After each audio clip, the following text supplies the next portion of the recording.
Welcome to Pratap classes. दोस्तों, Pratap classes के YouTube channel पर आपका स्वागत है।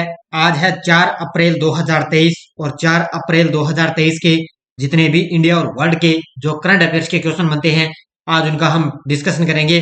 पूरा वीडियो ध्यान से देखना और लास्ट में आपसे क्वेश्चन पूछूंगा जिनके जवाब आपको कमेंट बॉक्स में देना होगा। आज हम पढ़ेंगे कि एक तो भारतीय नौसेना के नए वाइस चीफ के तौर पर कार्यभार किसने संभाला।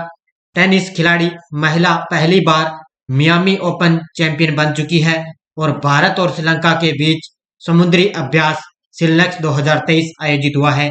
इनकी आज हम चर्चा करेंगे।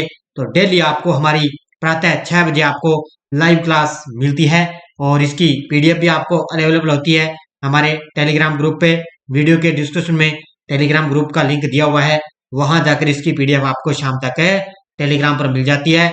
तो सभी विद्यार्थियों को गुड मॉर्निंग। स्टार्ट करें आज की क्लास। सबसे पहले हम कल के क्वेश्चनों को करते हैं रिवाइज। देखिए, हाल ही में नौसेना संचालन के महानिदेशक के रूप में पदभार किसने संभाला? तो ये अतुल आनंद ने संभाला है। कौन सा राज्य 100% विद्युतीकृत रेलवे नेटवर्क वाला भारत का पहला राज्य बन गया? वो बन चुका है हरियाणा। केंद्र सरकार का राजकोषीय घाटा फरवरी में पूरे साल के लक्ष्य का कितने फीसदी हो गया? तो ये हो चुका है 82.8%। कौन सा देश नाटो का 31वां सदस्य देश बना है? तो वो बन चुका है फिनलैंड। 15 वर्ष और उससे अधिक आयु वर्ग में 5 करोड़ अशिक्षितों के लक्ष्य को कवर करने के लिए सरकार ने कौन सा कार्यक्रम शुरू किया? ये किया है न्यू इंडिया लिटरेसी प्रोग्राम। आगे देखो, भारत ने स्टार्टअप के लिए अंतरिक्ष डिजाइन प्रयोगशाला का उद्घाटन किस शहर में किया? ये किया है अहमदाबाद में। किस राज्य की कांगड़ा चाय को यूरोपीय जीआई टैग मिला? तो ये मिला है हिमाचल प्रदेश। संयुक्त राज्य अमेरिका की सीनेट ने किस व्यक्ति को उप विदेश मंत्री के रूप में नियुक्त किया है? ये किया है रिचर्ड वर्मा को। और किस देश के शहीद रशीद अल महरी ने महज 4 वर्ष में, यानी कि 4 वर्ष के हैं वो, उन्होंने दुनिया के सबसे कम उम्र के लेखक का खिताब हासिल कर लिया, जो है संयुक्त अरब अमीरात के। तो ये कल के क्वेश्चनों के थे, रिवाइज हमने कर लिया। तो डेली आपको इसकी पीडीएफ आपको शाम तक टेलीग्राम पर भी मिल जाती है और डेली आपको मेरी करंट की क्लास आपको 6 बजे लाइव क्लास आपको मिलती है। और कल तक आपको पूरे, यानी कि पिछले 3 महीने का आपको करंट का एक वीडियो भी मिलेगा, जिसमें आपको जनवरी, फरवरी और मार्च, यानी कि पिछले 3 महीनों का आपको 1 घंटे से लगभग महामैराथन क्लास आपको मिलेगी। उसके बाद में ये हमारी 8 महीनों की करंट की क्लास मैंने आपको दे दी। ईओआरओ के लिए हमारे प्रताप क्लासेज ऐप के अंदर टेस्ट सीरीज चल रही है। 50 रुपए के अंदर 1 साल की वैलिडिटी है। इसके बाद में विश्व का भूगोल हमारी टेस्ट सीरीज, भारत का भूगोल, और इसमें आपको भारत का संविधान, राष्ट्रपति, प्रधानमंत्री भी आपको इसमें टेस्ट सीरीज मिलेगी। मात्र 50 रुपए के अंदर आपको 1 साल की वैलिडिटी है। लगातार आपको टेस्ट सीरीज मिलेगी। कोई भी पीडीएफ हमारी करंट की, वो आपको पीडीएफ इसकी हमारे प्रताप क्लासेज ऐप पर आपको पीडीएफ मिलती है। उसके बाद में ऑल एग्जाम 2023 की भी हमारी ऐप के अंदर ये टेस्ट सीरीज चल रही है। जनवरी 2023 से दिसंबर 2023 तक मंथली वाइज आपको टेस्ट सीरीज मिल रही है। तो मात्र 50 रुपए में अंदर जरूर ज्वाइन कीजिए और अपनी तैयारी को मजबूत कीजिए। स्टार्ट करें। एक बार सभी विद्यार्थी वीडियो को लाइक और शेयर कर दें। देखिए, पहला प्रश्न, भारतीय नौसेना के नए वाइस चीफ के तौर पर कार्यभार किसने संभाला है? तो भारतीय नौसेना के नए वाइस चीफ बन चुके हैं। कौन है? संजय जसजीत सिंह। ऑप्शन नंबर 1 कौन है? संजय जसजीत सिंह हैं। ये भारतीय नौसेना के नए वाइस चीफ के तौर पर इन्होंने कार्यभार संभाला है। ये आप तस्वीर यहाँ पे देख सकते हो। ये है भारतीय नौसेना के संजय जसजीत सिंह हैं। इन्होंने नए वाइस चीफ के तौर पर कार्यभार संभाला है। तो तस्वीर आप यहाँ पे अच्छी तरह से देख सकते हो। देखो, वाइस एडमिरल संजय जसजीत सिंह ने भारतीय नौसेना के नए वाइस चीफ के तौर पर कार्यभार संभाला है। संजय जसजीत सिंह ने राष्ट्रीय रक्षा अकादमी पुणे से ग्रेजुएट हैं और 1986 में नौसेना की एग्जीक्यूटिव ब्रांच में नियुक्त हुए थे। कब? 1986 के अंदर ये नौसेना के अंदर ये एग्जीक्यूटिव ब्रांच में नियुक्त हुए। अब इनको वाइस, यानी कि वाइस एडमिरल संजय जसजीत सिंह को भारतीय नौसेना के अंदर नए वाइस चीफ तौर पर इन्होंने कार्यभार संभाल लिया है। तो ये भी आपको अच्छी तरह से याद रखना है। अगला प्रश्न, कौन सी टेनिस खिलाड़ी महिला पहली बार मियामी ओपन चैंपियन बनी है? पक्का ही आगे के एग्जामों में टपकेगा, लगा लो स्टार। कौन सी टेनिस खिलाड़ी महिला पहली बार मियामी ओपन चैंपियन बनी है? जिनका नाम है Petra Kvitova. Option number C, क्या नाम इनका? पेत्रा क्वितोवा इनका नाम है। और ये टेनिस खिलाड़ी महिला है। ये पहली बार मियामी ओपन चैंपियन बनी है। ये तस्वीर यहाँ पे देख सकते हो आप। पेत्रा क्वितोवा ये महिला है टेनिस खिलाड़ी। तो ये शानदार क्वेश्चन आपके लिए आगे के एग्जामों में हो सकता है, आपको एग्जाम में भी आपको देखने को मिलेगा। तो ये तस्वीर आप यहाँ पे देख सकते हो। देखो, चेक रिपब्लिक की टेनिस खिलाड़ी पेत्रा क्वितोवा पहली बार मियामी ओपन चैंपियन बनी है। 15वीं सीड इक्तोवा ने फाइनल में कजाकिस्तान की एलिना रायबकीना को लगातार सेट में हराया है। ठीक है, रायबकीना को इसने सेट में हराया। और क्वितोवा 13 प्रयास में पहली बार मियामी ओपन के फाइनल में पहुंची थी। और यह उनके करियर का 41वां फाइनल था। ठीक है, उन्होंने अपने करियर में इनका 41वां ये फाइनल था। इन्होंने अब की बार ये फाइनल भी पहली बार इन्होंने मियामी ओपन चैंपियन बन चुके हैं, जिनका नाम है क्वितोवा, पेत्रा क्वितोवा। और हो सकता है आगे के एग्जामों में पक्का ये क्वेश्चन आपको देखने को मिलेगा। अगला प्रश्न, पीएम मोदी ने किन 2 रेलवे स्टेशनों के बीच वंदे भारत एक्सप्रेस को हरी झंडी दिखाई है? पीएम मोदी ने किन 2 रेलवे स्टेशनों के बीच में वंदे भारत एक्सप्रेस को हरी झंडी दिखाई? एक तो है रानी कमलापति रेलवे स्टेशन, ये तो है मध्य प्रदेश में, इससे और हजरत निजामुद्दीन रेलवे स्टेशन नई दिल्ली में। इन दोनों के बीच में पीएम मोदी ने 2 रेलवे स्टेशनों के बीच में वंदे भारत एक्सप्रेस को हरी झंडी दिखाई है। उत्तर हो जाएगा इसका ए और बी दोनों। ठीक है, इन 2 रेलवे स्टेशनों के बीच में वंदे भारत एक्सप्रेस को हरी झंडी दिखाई गई है। देखो, प्रधानमंत्री नरेंद्र मोदी ने मध्य प्रदेश के रानी कमलापति रेलवे स्टेशन और दिल्ली के हजरत निजामुद्दीन रेलवे स्टेशन के बीच वंदे भारत एक्सप्रेस ट्रेन सेवा का इन्होंने उद्घाटन किया। और लगातार आपको पता है वंदे भारत एक्सप्रेस भारत में एक हाई स्पीड ट्रेन सेवा चलती है। तो लगभग दक्षिण भारत में भी ये स्टार्ट हो चुकी है। अलग अलग लगभग रेलवे स्टेशनों के बीच में इसका उद्घाटन पीएम मोदी जी के द्वारा ही किया जाता है। अब इन्होंने रानी कमलापति रेलवे स्टेशन और दिल्ली के हजरत निजामुद्दीन रेलवे स्टेशन के बीच में उद्घाटन किया है।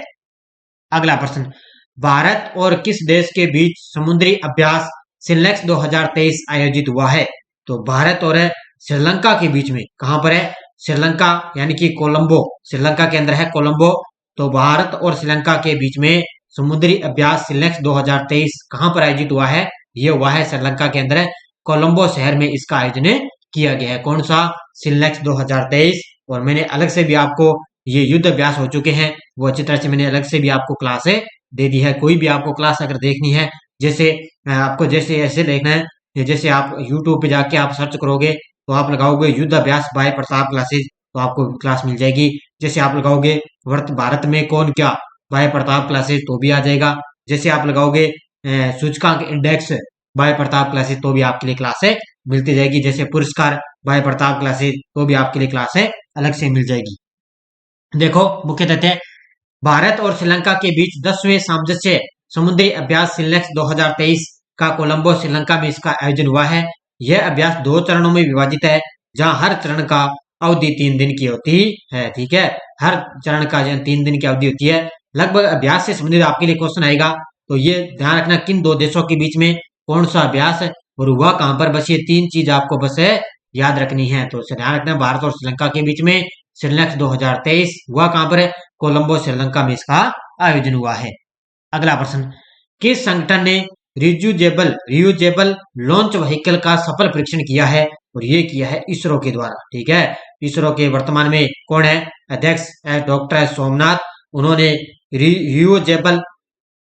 रियूजेबल लॉन्च व्हीकल का सफल परीक्षण किया है। देखो, इसरो के वैज्ञानिकों ने डीआरडीओ और वायुसेना के साथ, ठीक है, ये तो किया है परीक्षण इसरो ने, लेकिन उन्होंने डीआरडीओ और वायुसेना के साथ रविवार को कर्नाटक के चित्रदुर्ग स्थित एरोनॉटिकल टेस्ट रेंज यानी कि एटीआर में दोबारा प्रयोग में लाए जा सकने वाले लॉन्च व्हीकल स्वायत्त लैंडिंग मिशन आरएलवी का परीक्षण किया है। Reusable launch vehicle autonomous landing mission के तहत सुबह 7:10 बजे से ये आरएलवी ने उड़ान भरी और 7:40 बजे एटीआर सिपरम पर ये लैंड किया गया था। ये पॉइंट ज्यादा आपके लिए जरूरी नहीं है, बस ये पहला पॉइंट आपको याद रखना है। कहां से किया गया है? कर्नाटक के चित्रदुर्ग से इसका सफल परीक्षण किया गया है। इसका नाम आपको याद रखना है, रियूजेबल लॉन्च व्हीकल परीक्षण। ये आपको नाम आपको याद रखना है। अगला प्रश्न, भारत और कौन सा देश अब भारतीय रुपए में व्यापार कर सकते हैं? यानी कि भारत और ऐसा कौन सा देश है जो अब भारतीय रुपए में व्यापार कर सकते हैं? और भारत और मलेशिया, ठीक है। अपने ऐसे अगर कोई भी अगले दूसरे देश में जाते हैं अपने विदेशों के अंदर, तो वहां पर कहीं पर डॉलर चलती है, कहीं पर जैसे नेपाल के अंदर नेपाली मुद्रा होती है, अमेरिका के अंदर डॉलर होते हैं। तो अब ये भारत और मलेशिया के बीच में क्या है, अपनी तरह जैसे भारतीय रुपए में व्यापार है कर सकते हैं। देखो, विदेश मंत्रालय ने घोषणा की कि भारत और मलेशिया के बीच व्यापार अब भारतीय रुपए के रूप में सेटलमेंट के मोड के रूप में किया जा सकता है। पिछले दिनों वाणिज्य मंत्रालय द्वारा विदेश व्यापार नीति FTP 2023 के लॉन्च के बाद इसकी घोषणा की गई थी। विदेश व्यापार नीति के द्वारा इसकी घोषणा की गई कि भारत और मलेशिया के बीच में अब जो भारतीय रुपए के बीच में भारतीय रुपए के रूप में ये अपने दोनों के बीच में व्यापार है कर सकते हैं। अगला प्रश्न देखो आपके सामने, मार्च 2023 में जीएसटी राजस्व संग्रह 13% से बढ़कर कितने लाख करोड़ रुपए हो चुका है? और बहुत जल्दी आपको 1-2 दिनों के अंदर अलग से आपको भारत की आर्थिक समीक्षा है उसकी अलग से भी आपको क्लास मिलेगी। तो इसकी टेस्ट सीरीज भी आपको ऐप में डाल दी जाएगी, PDF भी आपको ऐप में मिलेगी इसकी। 1-2 दिनों के अंदर आपको ये वीडियो मिलने वाला है भारत की आर्थिक समीक्षा का। तो मार्च 2023 में जीएसटी राजस्व संग्रह 13% से बढ़कर कितने लाख करोड़ रुपए हो गया?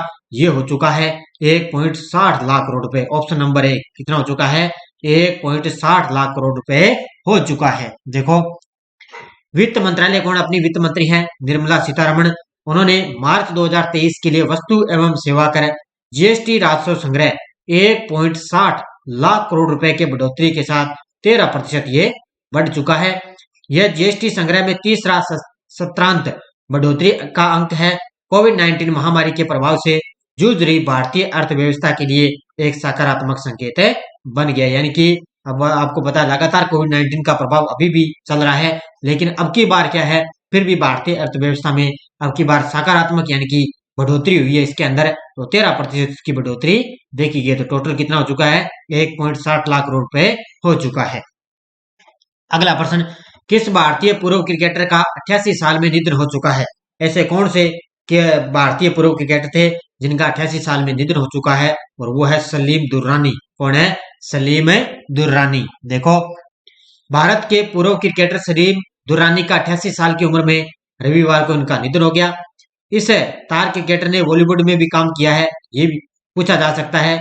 उन्होंने 1973 में चरित्र नामक फिल्म में प्रसिद्ध अभिनेत्री प्रवीण बॉबी के साथ इन्होंने काम किया था। और दुरानी ने 29 टेस्ट मैच में 1202 रन बनाए और 75 विकेट लिए थे। ये पॉइंट आपके लिए 2 नंबर पूछा जा सकता है कि कौन से ऐसे क्रिकेटर है जिनका अभी हाल ही में निधन हुआ है, जिन्होंने बॉलीवुड में काम किया है, यानी कि प्रसिद्ध अभिनेत्री प्रवीण बॉबी के साथ उन्होंने काम किया, जिनका नाम है सलीम दुरानी। अब इनका हाल ही में निधन हो चुका है। अब देखो आपके लिए पिछले वीडियो का क्वेश्चन क्या था, किस व्यक्ति को टेक्सास विश्वविद्यालय द्वारा लाइफ टाइम अचीवमेंट अवार्ड से सम्मानित किया गया? ये किया गया नवीन जिंदल को। बहुत सारे विद्यार्थियों ने शानदार तरीके से जवाब दिए, उन सभी को हार्दिक शुभकामनाएं। और बहुत सारे विद्यार्थी पूछ रहे थे कि सर पीटीटी का करंट कहाँ तक पढ़े? तो आपको पता है लगभग जुलाई में इसका एग्जाम है। क्या जुलाई में हो सकता है इसका एग्जाम हो? तो आपको लगभग अप्रैल मई महीने तक पूरा आपको डाटा पढ़ना पड़ेगा। अप्रैल अब चल रहा है और मई का भी आपको पूरा डाटा पढ़ना पड़ेगा। लगभग आपके लिए जो वर्तमान में कौन क्या है ना वो आपको पढ़ना है, कौन से किसने पदभार संभाला है उसका आपको पढ़ना है। बाकी आपको क्लास लगातार हमारी की एक दिन छोड़कर आपको शाम को 8 बजे 7 बजे हमारी मॉडल पेपर मिल रहे हैं पीटीटी क्लास के लिए स्पेशल, वो आप जरूर ज्वाइन कीजिए। उसमें आपको राजस्थान करंट भी मिलता है, राजस्थान जीके भी मिलता है, करंट इंडिया करंट भी मिलता है, सब आपको मिक्स वहां पे क्वेश्चन भी मिलते हैं। रोज आपको 50 क्वेश्चनों की वहां पर क्लास मिलती है। अब देखो आपके लिए question for you, star sports ने किस बॉलीवुड अभिनेता को अपना ब्रांड एम्बेसडर बनाया? अमिताभ बच्चन, रणवीर सिंह, आमिर खान, शाहिद कपूर। इसका जवाब आपको कमेंट बॉक्स में देना है। और पीडीएफ फाइल आपको डाउनलोड करने के लिए टेलीग्राम को ज्वाइन कीजिए। हमारा वीडियो के डिस्क्रिप्शन में इसका लिंक दिया हुआ है, प्रताप क्लासेस सर्च करके वहां से आप डाउनलोड कर सकते हो। हमारे आपको पता है 10,000 लगभग विद्यार्थी जुड़ चुके हैं टेलीग्राम पर, तो जरूर ज्वाइन कीजिए टेलीग्राम ग्रुप को। वीडियो के डिस्क्रिप्शन में लिंक है, शाम तक आपको इसकी पीडीएफ भी टेलीग्राम पर मिल जाती है। कोई भी सूचना है वो भी हमारी टेलीग्राम पर मिल जाती है। अब देखो यस्टरडे डोज, भारतीय संविधान का कौन सा अनुच्छेद ग्राम सभा के बारे में है? तो 243A या क्या आ जाए, ठीक है। तो ये 243 ए के इसके बारे में है। ग्राम सभा के बारे में, किस लोकसभा में सबसे कम महिलाएं निर्वाचित हुई, तो ये छठी लोकसभा में। 1876 में सुरेंद्र नाथ बनर्जी ने किस संस्था की स्थापना की, दी इंडियन एसोसिएशन की। इनका जवाब था बड़े शानदार तरीके से। बहुत सारे विद्यार्थी लगातार मेरे साथ बने हुए हैं और शानदार तरीके से जवाब देते हैं, क्योंकि लगातार ये क्वेश्चन आपको एग्जाम में फिर आगे एग्जामों में रिपीट होते मिलेंगे और ये लगभग शानदार तरीके से आपको क्वेश्चन भी एग्जाम में देखने को मिलेंगे। अब देखो आपके लिए, पंचायती राज संस्था ने अनुसूचित जाति के लिए सीटों पर आरक्षण की व्यवस्था किस राज्य में नहीं है। क्वेश्चन को पूरा पढ़ना है आपको। भी पंचायती राज संस्था में अनुसूचित जाति के लिए सीटों पर आरक्षण की जो व्यवस्था है वो किस राज्य के अंदर नहीं है, उसका नाम बताना है। और भारत की पहली महिला केंद्रीय मंत्री कौन थी, और अशोक का शाहबाजगढ़ी और मानसेरा प्राप्त अभिलेख कौन सी लिपि में है। इन तीनों क्वेश्चनों की शानदार तरीके से आपको जवाब देने हैं। और सारे विद्यार्थी वीडियो को ज्यादा ज्यादा लाइक शेयर करते रहना, और शानदार तरीके से आपको लगातार क्लासें मिल रही है और डेली आपको मिलती रहेगी। अभी ईओ और आरओ एग्जाम के लिए भी आपको वर्तमान में कौन क्या भी क्लास आपको मिलेगी।